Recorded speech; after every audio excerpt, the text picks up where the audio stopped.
US senators demand answers from people behind crypto stablecoin Tether. Some believe Tether has the ability to collapse the crypto market if things go poorly.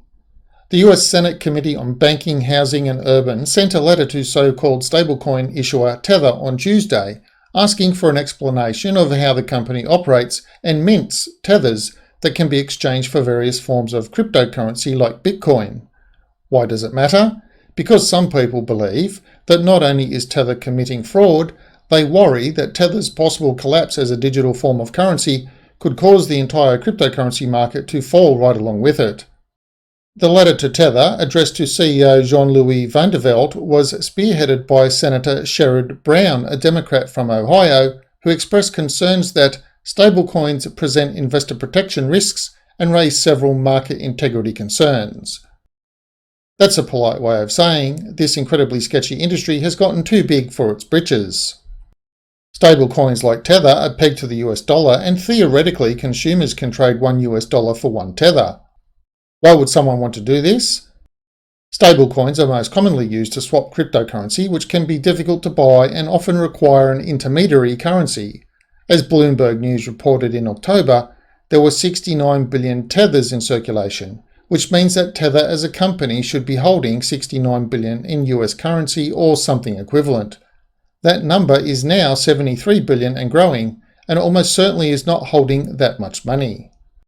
If Tether, the company, did have that much in real money lying around, it would make it one of the largest banks in America, but the fact that it probably doesn't means there's something deeply unsettling going on, something that could have the power to disrupt the cryptocurrency markets, which are large enough to potentially disrupt the traditional financial system. I have significant concerns with the non-standardized terms applicable to redemption of particular stablecoins, how those terms differ from traditional assets, and how those terms may not be consistent across digital asset trading platforms, Senator Brown in his letter to Tether. Brown's letter includes 6 questions. 1. Please describe the basic purchase, exchange or minting processes by which customers can acquire Tether for US dollars. In your answer, explain any relevant limitations or qualifications to engaging in and completing that process. 2. Please detail the process to redeem Tether and receive US dollars. Here, also identify any requirements or limits, including any minimum redemption size, waiting period or qualifications. 3. Since Tether's inception, how many Tether tokens have been issued and how many have been redeemed? Over the last 12 months, what is the greatest percentage of the Tethers in circulation at the beginning of a calendar week to be redeemed in the subsequent 7 days? 4. Briefly characterize the market or operational conditions that would prevent the purchase or redemption of Tether for US dollars or another digital asset.